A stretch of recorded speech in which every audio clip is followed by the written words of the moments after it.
Nessim Znayen qui est avec nous en direct de Tunis sur TV5 Monde. Merci d'être avec nous. Nessim Znayen, vous êtes chercheur et rattaché à l'université Paris 1 Sorbonne et à l'Institut de recherche sur le Maghreb contemporain. Votre travail est intitulé Bitures et ruptures, les territoires de l'alcool à Tunis 1881-2014, comme le reflet d'une fragmentation spatiale. Alors, on a une très belle vue, Nessim, peut-être quelques mots d'abord pour ceux qui ne connaissent pas Tunis sur l'endroit dans lequel vous vous trouvez. Alors, je me trouve à Bab Har, ou la Porte de France. C'est très exactement le début de la Médina et la fin des quartiers européens. On est au bout de l'avenue de France, qui lui est elle-même au bout de l'avenue Bourguiba. Et c'est particulièrement important parce que c'est le lieu justement de frontière entre d'un côté la Médina et de l'autre côté les quartiers européens. Alors les frontières, c'est justement l'objet de votre travail et par le prisme de l'alcool et de sa consommation. Comment est-ce que vous avez été amené à vous intéresser à ce sujet précis ?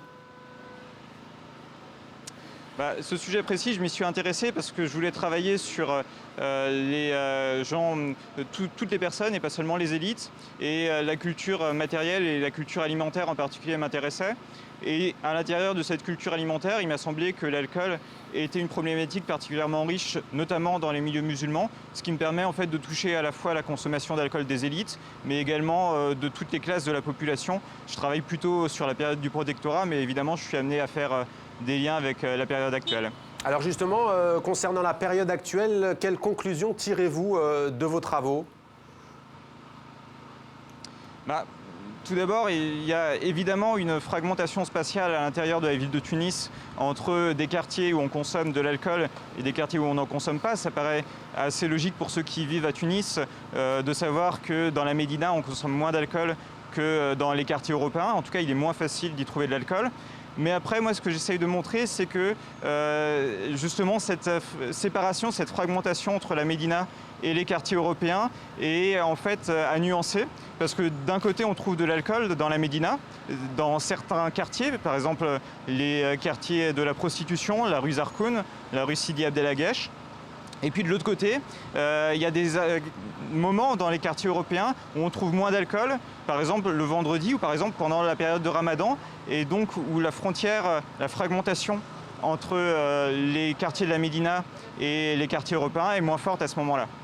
Alors, il y a un enseignement sociologique éminemment dans vos travaux. Vous dites, par exemple, de la même manière qu'il y a des moments pour boire, il y a également une sociabilité de la boisson. On évite, par exemple, soigneusement de croiser des personnes de sa famille dans le même café. De même, on évite soigneusement de boire avec une femme, sauf s'il s'agit d'une prostituée. L'alcoolisation, dites-vous en public, en tout cas, c'est ce que les sources veulent faire nous faire croire, est un phénomène masculin et exclusivement masculin. Pourquoi ce n'est pas vrai ? Ça concerne aussi les femmes ?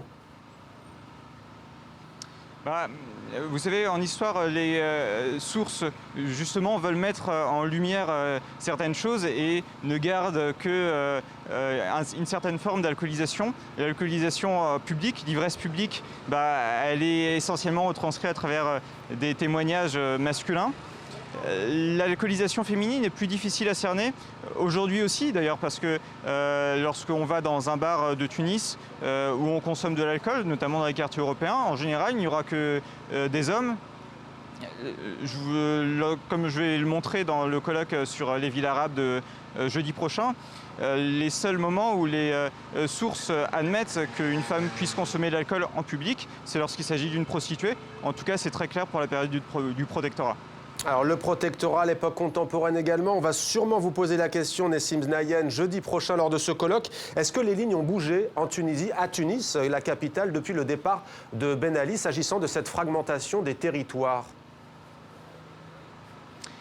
Écoutez, du côté du parti islamiste Ennahda, le fait d'interdire de l'alcool est une posture que le parti prend régulièrement. De fait, ça n'a pas concerné uniquement la révolution, mais il y a quand même de moins en moins de débit d'alcool sur Tunis. Il faut savoir que du temps du protectorat, il y en avait à peu près 10 fois plus que maintenant, et on ferme de plus en plus les débits de boissons. Cela dit, moi j'ai l'impression que, et c'est ce que je vais essayer de montrer jeudi lors du colloque, il y a des postures politiques. Ennahdha par exemple condamne fermement la consommation d'alcool, mais après, dans la réalité, ce qui est sanctionné, c'est le fait de ne pas respecter certains codes. Par exemple, boire entre hommes, ou par exemple boire dans certains lieux comme les quartiers européens. Ce qui est sanctionné, c'est ça, et le fait de boire de l'alcool en soi n'est pas encore attaqué frontalement dans la société tunisienne par les autorités. Il faut savoir qu'aujourd'hui, dans le code pénal tunisien, quiconque sert de l'alcool à un musulman, sert ou vend de l'alcool à un musulman, est passible de 15 jours de prison ferme, article 317 du code pénal. Et évidemment, ce code n'est pas appliqué. Il n'est appliqué que lors de certaines occasions, par exemple le vendredi, où il est très difficile de consommer de l'alcool lorsqu'on est un Tunisien musulman.